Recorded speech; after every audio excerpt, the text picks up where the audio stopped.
assim que é. Sem proceder um par em pé. Salve, quebrada! Está no ar, aqui não é Hollywood. Do meu lado esquerdo, Júnior ZL, manda um salve aí.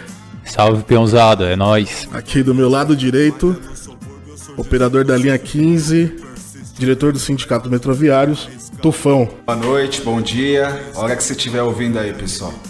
Sente o som, galera. Sabe quem é assim? Pode ser ladrão ou não. Tudo bem se for pra mim. Se for polícia, fica esperto, Zé. Pois além da cobertura, pra ele te socar.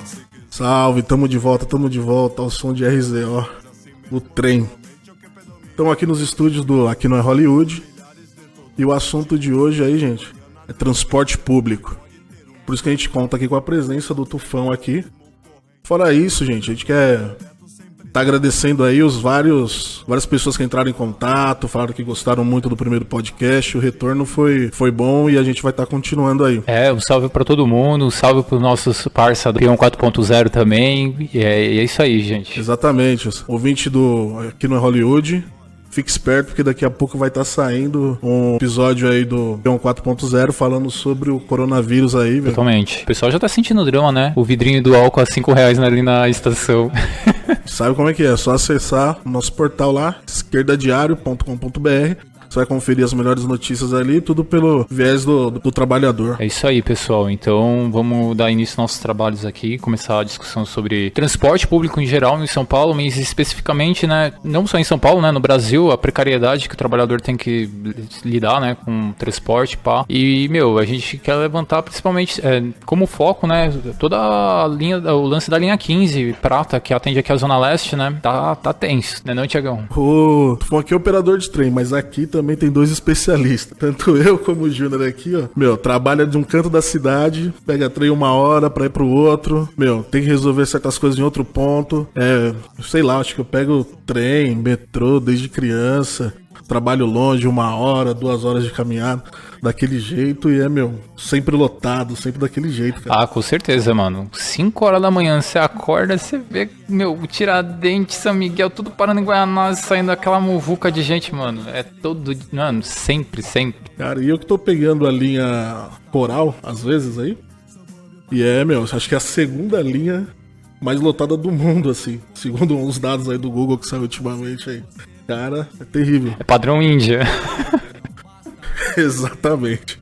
E acho que vamos iniciar pelo problema da linha 15, aquele monotrilho, aquela obra que todo mundo já conhece, que era pra estar pronta na Copa, mas até agora não funciona direito, né? Inauguraram aí, acho que foi pelo início do ano e tudo mais, mas recentemente parou, caiu um pneu, se não me engano, daquele lugar lá, alto pra caramba.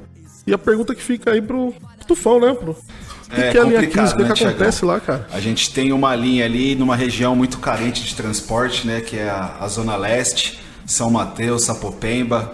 Muito tempo ali a população sofrendo com a precariedade do sistema rodoviário, né? E a falta de transporte sob trilhos ali na região.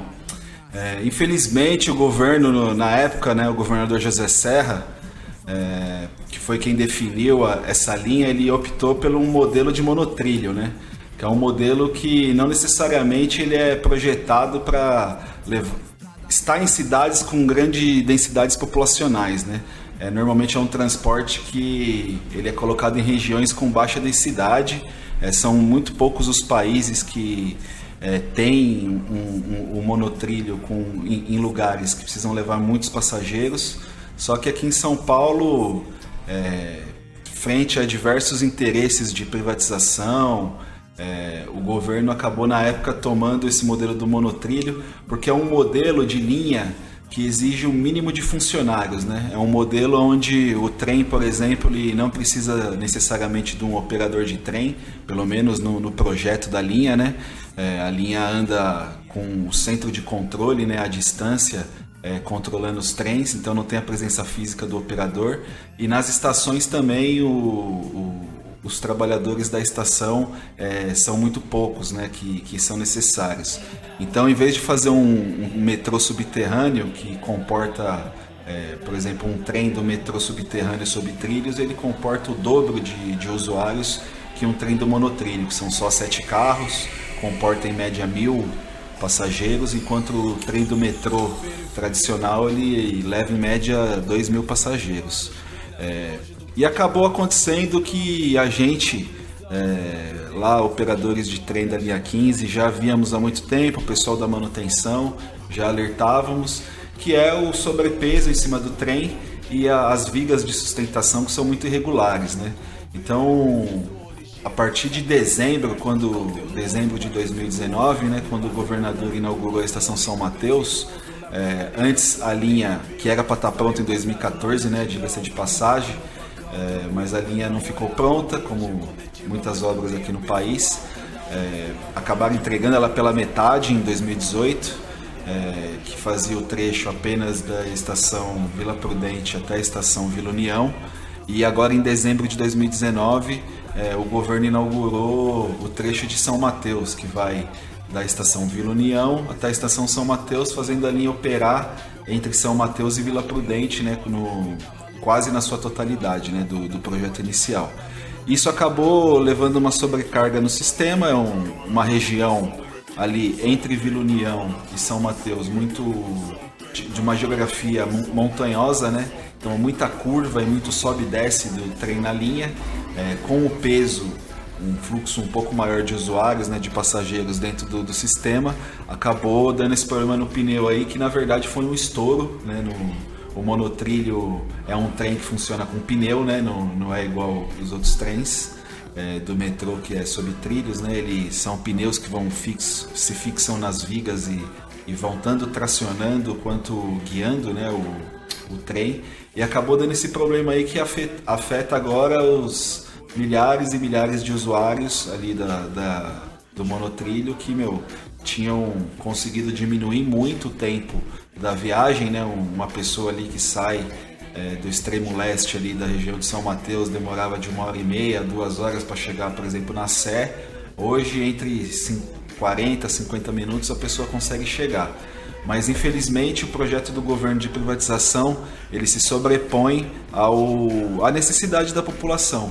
Então, o governo sempre, com seus amigos empresários, os mesmos que financiavam e financiam ainda, né, apesar da lei de financiamento público, mas os empresários que apoiam e financiam os governadores, os candidatos, os deputados, as suas empresas acabam levando vantagem. É só a gente ver agora, no meio da crise do coronavírus, o metrô está começando a privatizar setores das bilheterias, tirando o metroviário e colocando um terceirizado com condições de trabalho muito precárias, chegando ao cúmulo agora nessa crise do coronavírus.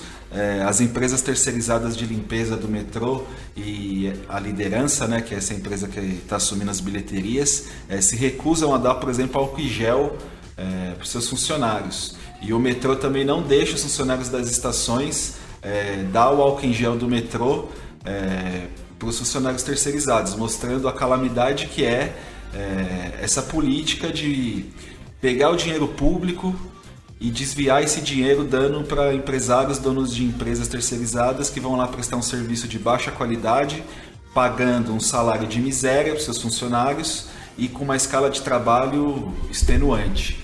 Então, infelizmente, a política de privatização, ela acaba matando tanto quanto o coronavírus, acaba sendo tão nociva para a sociedade e causando prejuízos. Isso daí ninguém fala, a gente está aí num momento mundial, né, de muito debate, mas ninguém fala que a política dos governos ela acaba provocando tragédias, se não iguais, até maiores do que as tragédias que esse vírus está provocando. Às vezes o Tiagão estava conversando aqui comigo que muitos colegas que pegam transporte público ali que ele conhece, às vezes pergunta por que o metroviário faz tanta greve, né? Por que o metrô para tantas vezes e qual que é o motivo disso acontecer? E na verdade o que se esconde por trás é isso, né? É uma precarização muito grande do sistema. Eles querem privatizar, o Dória já deixou claro, tanto quanto o Bolsonaro, que o projeto deles é privatizar tudo e eles querem entregar para os empresários para explorarem o trabalho em cima do transporte público. É só a gente ver o modelo de ônibus, como o quão nocivo é quando você privatiza um serviço essencial desse como transporte. É só a gente ver o caos que é os ônibus lotados, porque os donos das empresas privadas de ônibus, que ganham milionárias concessões da prefeitura, quanto mais lotado o ônibus tiver, mais lucro ele tem. Então ele não vai pôr ônibus suficiente, ele não vai modernizar sua frota, ele não vai dar um transporte de qualidade que atenda toda a população, ele vai visar o lucro. E o governo de São Paulo quer fazer o mesmo no transporte sobre trilhos, né? Então, o que a população está sofrendo hoje na Zona Leste com o fechamento do monotrilho é fruto da privatização. E isso tem que estar muito claro na cabeça de todo mundo, porque é a imprensa, é diversos setores da patronal fazendo muita ideologia de que privatizar é bom, mas a gente sabe que a privatização ela mata, escraviza e divide a nossa classe. A gente não pode permitir isso. Quero fazer uma pergunta que acho que muitos ouvintes aí têm. Eu acho que não conhece muito bem como é que funciona. Eu acho que quando surgiu a linha amarela e tal, tinha certas comparações. Eu quero fazer a pergunta que é o seguinte: como é que é pro trabalhador da linha amarela? Como é que é o trabalhador da linha que é privatizada? Como funciona? Porque, o que me parece, assim, logo de longe, assim, você pega a linha amarela, você vê várias pessoas são seguranças, e aí, parece que as pessoas cumprem várias funções ali, né? Tipo, em vários locais e tudo mais. Queria que você falasse um pouco mais sobre o nível que é, tipo, pro trabalhador desse setor quando é privatizado, assim. A linha 4 é um exemplo claro de como a privatização ela acaba afetando muito as condições de trabalho do trabalhador ali. Os trabalhadores da linha 4, eles têm um salário quase que a metade do metroviário estatal. Ele tem uma condição de trabalho, de horas, muito maior, ele acumula funções. Por exemplo, na linha 4, o segurança é tudo, ele é o funcionário da estação da linha de bloqueios, ele é o operador de trem dentro do trem e ele é o segurança. Então ele vai acumulando funções, dificilmente a empresa mantém muito tempo os funcionários ali, você tem uma rotatividade grande, normalmente 5, 6 anos de empresa. Para não acumular encargos trabalhistas, eles já demitem, mantém só um núcleo. E assim, agora, quando fizeram a linha 4, eles tiraram a representação do sindicato dos metroviários, né? Eles deram para um sindicato de gabinete lá da Força Sindical. Força Sindical, para quem não conhece, é daquele maluco lá, o Paulinho da Força, né? Que é o corrupto, safado, gangster. Então o governo de São Paulo pegou e deu a linha para esse sindicato aí que eles criaram da Força Sindical representar. E agora o nosso sindicato dos metroviários, depois de diversos anos na justiça, ganhou o direito de representar a linha 4. E a gente estava fazendo a campanha salarial deles, tentando igualar os direitos dos metroviários estatais com os metroviários da empresa privada, né? Colocando essas reivindicações. E assim, os relatos que a gente tem só para vocês terem uma noção, os trabalhadores que começaram a se sindicalizar no nosso sindicato da linha 4, automaticamente eles eram demitidos. Então a empresa não dava nenhuma liberdade de organização sindical para os seus trabalhadores, ferindo todas as leis, Constituição, o que vocês quiserem. Eles impediam que os trabalhadores, com terror e repressão e demissão, se sindicalizassem no nosso sindicato. O acúmulo do sindicato ter que começar a fazer a sindicalização clandestina. Relatos que chegavam pra gente de funcionários que faziam hora extra todo dia, trabalhando 12, 13 horas, e no final do mês estava devendo hora. Então, o maquiamento de ponto, o não pagamento de hora extra, pelo contrário, né? Em vez de pagar hora extra, o cara fazia hora extra, nem as horas crédito ele podia usar, nem banco de horas faziam. Roubavam as horas dos funcionários. Então, a privatização é isso. Parece que é tudo moderno porque é novo. Foi tudo construído com dinheiro público, com muito subsídio, e depois que estava tudo prontinho, a CCR, a empresa privada, a CCR cheia de construtora que está envolvido em diversos escândalos de corrupção. A CCR entrou lá, começou a operar e lucrar. Pra vocês terem uma noção, o governo dá todo o aparato de segurança jurídica e financeira. O governo paga milhões por mês por usuários não transportados na linha 4. Eles têm um seguro de desastres naturais. Chega ao cúmulo disso. Seguro de desastres naturais. Ou seja, sei lá, se cair um avião numa estação um dia, explodir lá e aquela estação ficar fechada, o governo paga todos os usuários que passam em média naquela estação para a linha 4. Então é um capitalismo sem risco, tá ligado? Que absurdo. Enquanto a população paga lá R$4, R$4,50, R$5, dependendo do transporte que ela pega, se é intermunicipal ou não, tem uns que chegam a 8, 10 conto, 12 conto, eu já vi. O dinheiro público é jorrado para esses grandes aglomerados aí, enquanto o povo vai igual sardinha e pagando um transporte caro. Cara, eu fico numa outra dúvida, você falando aí. Você falou dos trabalhadores, são bem mais precarizados e tudo mais. Como funciona a estação, né? Estação de metrô. Quantos trabalhadores tem que ter para que ela funcione? Com a privatização, com certeza esses trabalhadores diminuem, o serviço ele fica pior, tal. Eu já vi várias situações que, eu desço na Estação da Luz, é uma loucura, né? Encontro de trem com linha amarela, linha azul, gente pra caramba andando pra todo lado ali. Daí quando você vê, cara, não tem quase nenhum funcionário, assim, é um negócio absurdo, assim. Sim, nos últimos anos aí, a partir de 2014, o metrô começou a diminuir bastante o seu quadro de funcionários. Isso daí, tanto com plano de demissões voluntárias, quanto com demissões por suposta baixa produtividade, onde o metrô inventava critérios de produtividade de notas, onde até licença médica, licença maternidade, descontava a nota do funcionário. Então, centenas de funcionários foram demitidos por conta disso. E, assim, o quanto que precisa, cada estação depende do movimento, do fluxo. Mas eu vou dar o exemplo, uma estação que quando eu entrei no metrô, ali perto do centro da Estação Liberdade, da Estação São Joaquim, que tem muita faculdade, a gente entrava em 8, eram 8 funcionários mais ou menos, que era o quadro mínimo daquela estação, isso em 2011. A partir de 2014, o quadro mínimo passou a ser 5. Hoje você passa lá, tem 4.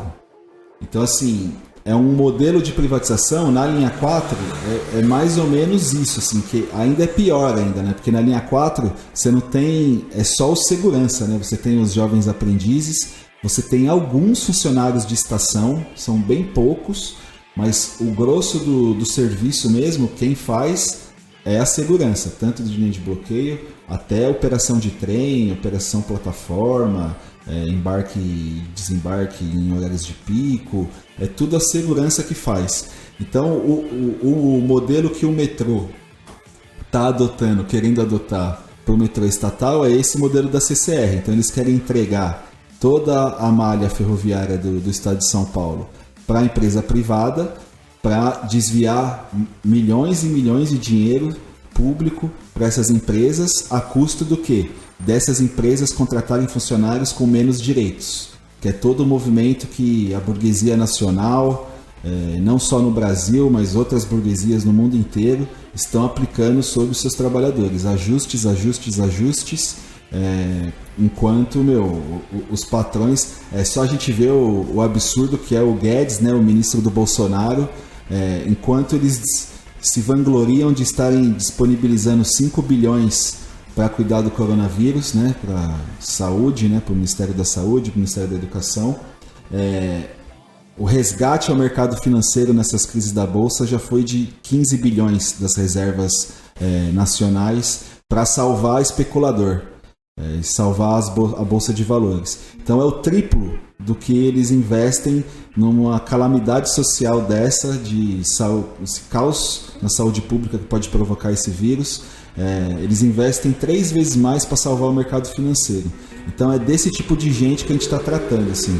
O trabalhador e a população não tem vez dentro desse Estado, e aí todos os exemplos que a gente já deu aqui, do transporte lotado, a situação dos terceirizados. Por isso que a esquerda e as centrais sindicais já tardam muito. A gente até entende as centrais sindicais, que são em grande parte burocratas degenerados, né? Tipo, que são incorporados ao regime político, que não tem nenhuma afeição mais ao trabalhador comum, não responde mais a esses interesses, mas é urgente ter um plano para barrar esses ataques, né? Não tem como mais ficar os sindicatos inertes enquanto os empresários e os setores públicos, os governos vão atacando o trabalhador, tirando o direito e deixando a gente cada vez mais numa situação precária de vida, de trabalho e de condição de não só sobreviver, mas viver dignamente nesse mundo.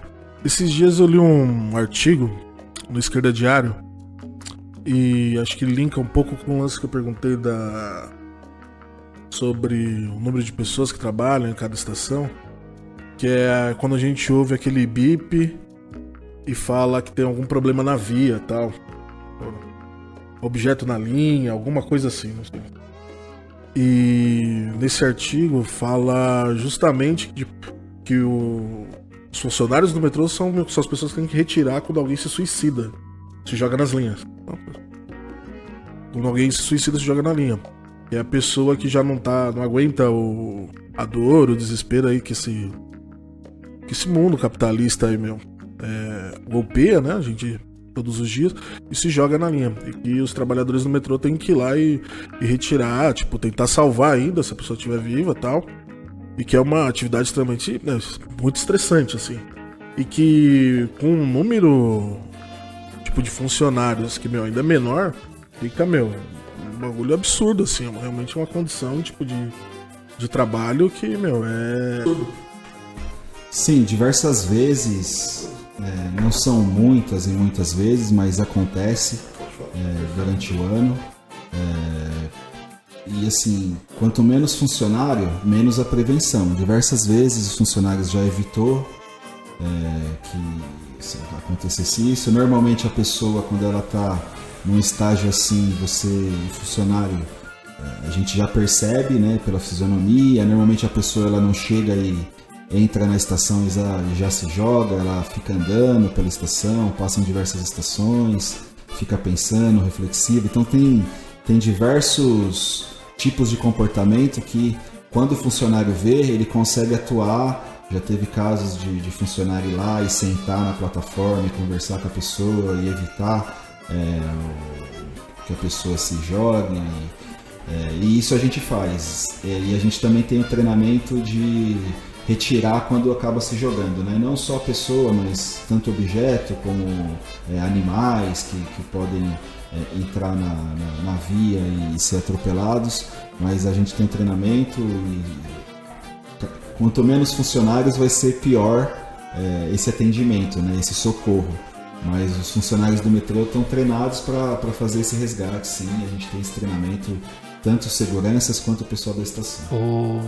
Ô, Tufão, meu parceiro, queria te perguntar, mano, tipo, você falando, tipo, de toda essa, letargia dos burocratas, tá ligado, que tem um sindicato na mão e não faz porra nenhuma, tá ligado? Eu fico pensando, tipo, como que tava sendo um puta exemplo a greve na França, tá ligado? Com os trabalhadores do transporte tomando a frente, tá ligado? Tipo, qual que é a sua opinião dessa fita, tá ligado? Como que você acha que isso também reverbera aqui com a gente, no metrô e pá? O processo que eclodiu na França contra a reforma da Previdência do Macron, né, que é o presidente lá da França, ela foi um grande exemplo, principalmente para a gente que trabalha com transporte de trilhos, né? Porque você teve um grande movimento de auto-organização dos trabalhadores ferroviários que conseguiram encampar, inclusive com outros setores de outros trabalhadores, uma grande ferramenta de auto-organização que conseguiu levar a greve do transporte, arrastar ela durante o Natal, o Ano Novo, o mês de janeiro das férias, e foi um grande empecilho para o Macron conseguir aprovar a reforma da Previdência, um processo que ainda está em curso, mas se não tivesse essa ação auto-organizada dos trabalhadores, inclusive por fora das centrais sindicais, que lá não é diferente daqui, uns caras, uns burocratas antigos, que são ligados aos governos, ligados ao regime político e que já há muitas décadas já não representam mais o interesse da classe trabalhadora e sim das suas burguesias nacionais. Aqui a gente tem um grande exemplo que acabei de falar, o Paulinho da Força, né, a Força Sindical. A gente tem também a CUT ligada ao PT, temos a CTB ligada ao PCdoB, entre outras centrais sindicais ligadas a partidos que são incorporados ao regime, que jamais vão tomar uma saída independente dos trabalhadores para qualquer crise. Toda a crise que tiver, eles vão trazer para dentro do regime, para dentro do capitalismo e para os limites, né? Principalmente para os limites que o capitalismo impõe.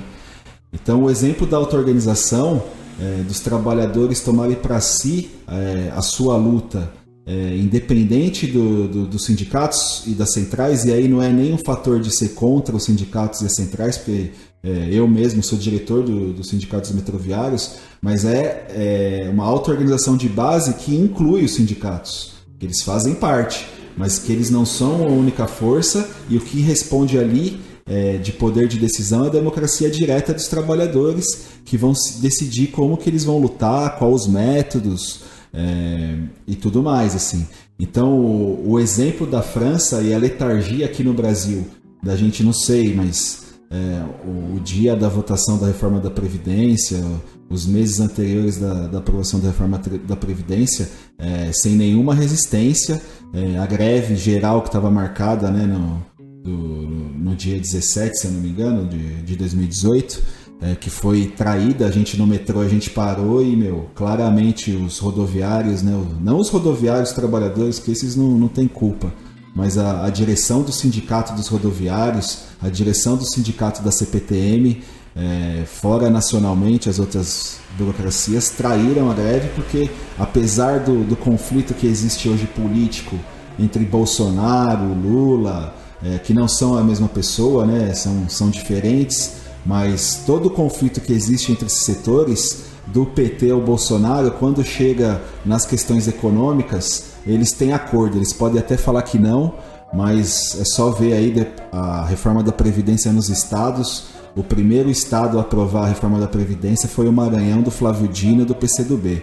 Isso porque eles falam que são contra. Você imagina se eles fossem a favor, né? Porque se eles falam que eles são contra e eles são os primeiros a aprovar no estado que eles governam, não adianta os deputados deles ir lá em Brasília e fazer demagogia e votar contra a reforma da Previdência do Bolsonaro. Porque, na verdade, o que expressa é um acordo pelos ajustes econômicos em cima dos trabalhadores, e eles estão garantindo a separação das lutas e não convocando a classe trabalhadora para parar o país numa greve geral unificada e colocar os planos de ajuste em xeque. Eles dividem cada greve, traem as greves gerais e assim vai passando os ajustes, enquanto eles vão mirando as datas das eleições, né, agora para prefeito e 2022 para presidente, e jogando toda a energia da classe trabalhadora para o foco eleitoral, que é o campo da burguesia, né, não é o nosso campo. Não, total, cara. Tufão, agora a gente tá vivendo essa pandemia aí do coronavírus e tudo mais. No meu trabalho mesmo tem várias plaquinhas escritas evite aperto de mão, abraço e beijo. Isso não pode. Mas assim, pegar o metrô e o trem pra ir trabalhar, tranquilo. Isso pode, né? Como é que funciona no metrô? Como é que os trabalhadores estão pensando? Quais são os riscos que os trabalhadores que estão dentro do metrô sofrem? Quais são as medidas para a população? Sim, então, essa crise do coronavírus, ela vai esgarçar toda a precariedade, tanto do transporte público quanto do sistema de saúde, né? Então é quando chega esses momentos de ápice, né, de uma crise muito forte, que a gente vai ver os gargalos profundos que existem. E um deles do transporte público é a superlotação, né? A gente tem uma malha ferroviária muito pequena no estado de São Paulo, para não dizer metroviária, que a malha metroviária é menor ainda, mas se a gente quiser contar os trens da CPTM, o metrô, a nossa malha ferroviária, ela é pequena, por número, a concentração de pessoas que tem, o jeito como funcionam as empresas também não ajudam. O patrão, ele quer que o empregado, todo mundo chegue no mesmo horário, então todo mundo tem que sair dos extremos da cidade, pegar o transporte público 5, 6, 7, 8 horas da manhã, você não tem um escalonamento de horários, o que acaba sufocando o sistema também. E as empresas normalmente elas são alocadas no mesmo local, né? Tipo, ou vem todo mundo para o centro, ou tem alguma zona industrial em alguma região, como aqui no ABC, ali para a região de Osasco também, Barueri, você tem ali uns aglomerados de indústrias, em diversas regiões da cidade você tem Zona Norte também, então isso acaba que o transporte fica lotado, não tem um investimento sério em ampliação da malha ferroviária. O Brasil, a burguesia brasileira optou por um modal rodoviário de financiamento e mais isenções e isenções em cima da indústria automobilística, isso desde os anos 50.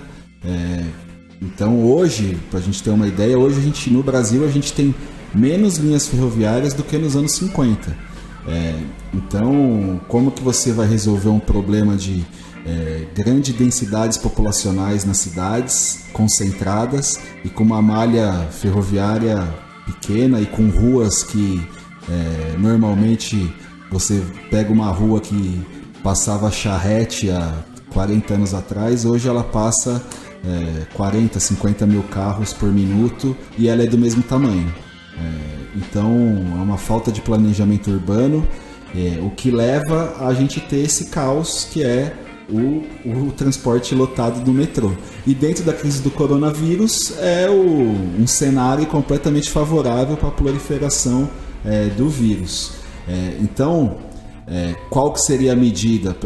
A gente escreveu uma matéria no Esquerda Diário defendendo, por exemplo, o aumento de trens, né? Que se aumentasse a circulação de trens, apesar disso ter um limite, né? Porque o metrô já trabalha num ritmo bem insano, né? Bem quase no seu limite.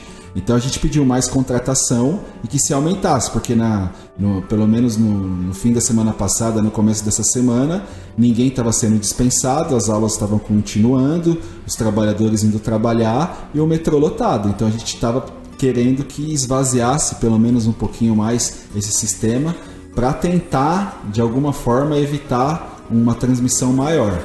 Agora, com o fechamento de várias escolas, algumas empresas, a tendência é diminuir o número de passageiros dentro do sistema.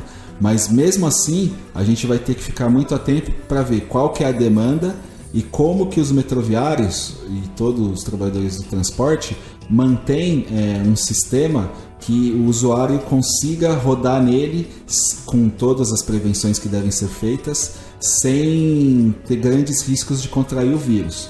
Para fazer isso, o governo já tinha que ter tomado diversas medidas, que obviamente ele não tomou. A gente estava discutindo aqui que nem para os terceirizados que trabalham com a gente estava sendo permitido distribuir o álcool gel, muito menos distribuir para os passageiros, né? Então o certo mesmo seria ter saboneteiras já em todas as estações com álcool gel, já mais de um mês já deveria ter isso, né?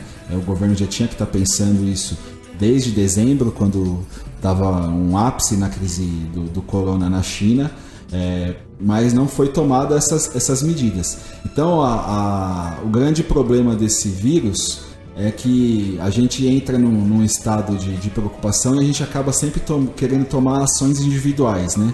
Então, ou eu tento me liberar do meu trabalho, ou eu vou lá, compro um monte de coisa e estoco em casa, e isso não vai resolver o problema, porque ele é um problema coletivo, né? Ele não é um problema individual, você não vai conseguir se salvar sozinho, e isso esgarça qual o problema no Brasil?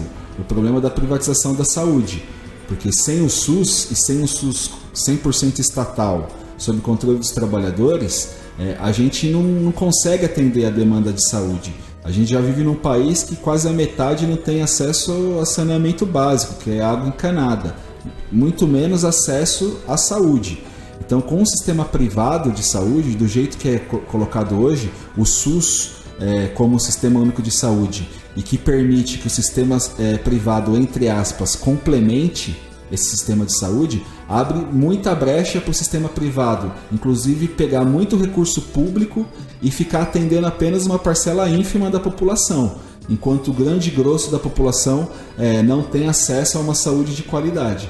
Então a estatização, né, do sistema de saúde, a defesa de um SUS público, estatal, sob o controle dos trabalhadores, ela vai se esgarçar nessa crise do coronavírus, onde a saúde, assim como o transporte, não é voltada, pelo menos na política do governo, né, e da nossa burguesia nacional, ela não é voltada para atender a necessidade da população, mas ela é voltada para o lucro. Brutal o que você falou, mano, porque é bem isso mesmo, tá ligado? Tipo, inclusive essa crise vai escancarar, tipo, os limites que esses neoliberais aí de uma hora fica colocando, né? Que tipo, o setor privado é bom, né? Vamos ver agora com todo o caos instalado, porque, meu, esperamos que não seja tão grave quanto foi na Itália o desenvolvimento do vírus, porque, meu, imagina, um país de primeiro mundo já se arregaçou, né, mano? Imagina a gente, meu.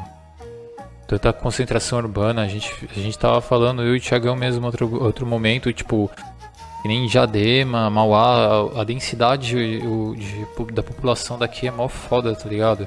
E mesmo a galera que tá sendo dispensada de trampo, meu, é a ínfima minoria dos trabalhadores que, meu, usam pelo menos transporte ferroviário aqui no ABC, tá ligado? Assim como também na Zona Leste, no resto de São Paulo, tipo, a galera que vem de longe pra caralho, tá ligado? Pra tentar se antecipar e é foda. Eu fico imaginando, inclusive, durante o período, por exemplo, da crise com a febre amarela, né? Porque o país aqui é atingido por N doenças, né? Tipo, não é o corona que começa, né? Tipo, a gente sempre tá se fudendo com várias. Os caras fazendo... dando vacina, né? Pra galera nos terminais, né? Tipo, meu... Na Coreia do Sul, por exemplo, o que conteve a crise foi, tipo, meu... fazer testagem massiva. Por que não fazer testagem massiva nos trens, né? Tipo, nas estações, como que tem concentração urbana, tipo, por conta que tem que trampar, tá ligado? Os caras, meu, tamo nem aí mesmo. Se a gente não toma na nossa mão, tamo fodido. É isso, ouvintes. A gente já tá chegando no finalzinho. Eu quero aqui agradecer imensamente. Aí o Tufão trouxe muita informação mesmo, assim. Acho que todo ouvinte agora vai... Tipo, tem que ouvir esse podcast com bastante atenção... Sobre os fatos, tu colocou coisas aqui que a gente não sabia, foi realmente fantástico a sua participação. Só aí, prazer, tiver mais aí, vou estar à disposição para participar, muito bom aqui trocar essa ideia com o pessoal. E só um recado aí, vamos se auto-organizar, porque essa crise tende a se aprofundar e se os trabalhadores forem depender dos governos ou dos burocratas sindicais, a gente vai sofrer muito. Então, se a gente não se auto-organizar e tomar para nós a luta, né, e saber que a gente é forte e a gente produz, e quando a gente para, eles sentem, sem a gente a burguesia não tem papel higiênico para limpar a bunda. Então a gente tem que saber isso, que a gente tem muito poder, se a gente se organiza, a gente consegue mudar as coisas. Eu fico pensando, cara, porque o transporte público é um lugar que expressa várias coisas, como o individualismo é muito pesado, assim, como as pessoas às vezes pegam, estão estressadas, todo dia sai uma briga, daí tem o pessoal que fala que, olha, o pessoal não sabe pegar um trem, não tem educação, e aquele transporte é lotado, é absurdo, não tem como, a situação faz surgir diversas coisas brutais, assim. Então, acho que o Tufão trouxe aqui bastante informação para que a gente consiga entender quais são os problemas, o que se passa para os metroviários, o que se passa, o que é mais profundo, como ele falou, o lance da privatização, a burocracia. Acho que todos os ouvintes aí, estão bastante municiados, assim, com as informações que o Tufão trouxe aqui pra gente. Gente, a gente vai terminar esse episódio aqui, mas antes vou dar um recado aqui pra vocês aqui. Não esqueçam de entrar em contato com a gente sempre, mandar o zap, mandar mensagem aí por qualquer nossos meios de comunicação que vocês já conhecem. A gente vai estar publicando mais uma vez no site do Esquerda Diário, acessem lá para ter outras notícias.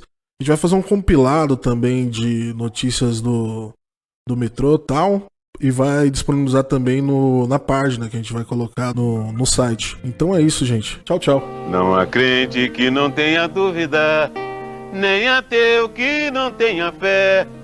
Não há pobre que não tenha dívida, não há rico que tenha o que quer. Desde quando o Supremo criou, esse mundo não tem jeito não. O amor agoniza na terra, banhando de sangue todo o chão. Uma faca apontada no peito, uma lança, um chicote na mão. A sanha do preconceito, irmão matando irmão. Tem gente sem terra nenhuma, tem gente com terra demais. Tem gente